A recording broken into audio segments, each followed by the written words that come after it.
विष्णुं शशिवर्णं चतुर्भुजं प्रसन्नवदनं ध्यायेत् सर्वविघ्नोपशान्तये अगजाननपद्मार्कं गजाननमहर्निशम् अनेकदशं भक्तानाम् एकदन्तमुपास्महे गुरुर्ब्रह्मा गुरुर्विष्णु गुरुर्देवो महेश्वरः गुरुसाक्षात् परब्रह्म तस्मै श्री गुरवे नमः।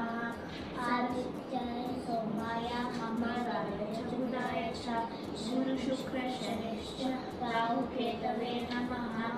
सरस्वती नमस्तुभ्यं वरदे कामरूपिणि विद्यारम्भं करिष्यामि सिद्धिर्भवतु मे सदा। कृष्णाय वासुदेवाय हरये परमात्मने प्रणतक्लेशनाशाय गोविन्दाय नमो नमः। उग्रं वीरं महापुरुषं ज्वलन्तं सर्वतोमुखं नरसिंहं भीषणभद्रं मृत्युर्मृत्युं नमाम्यहं।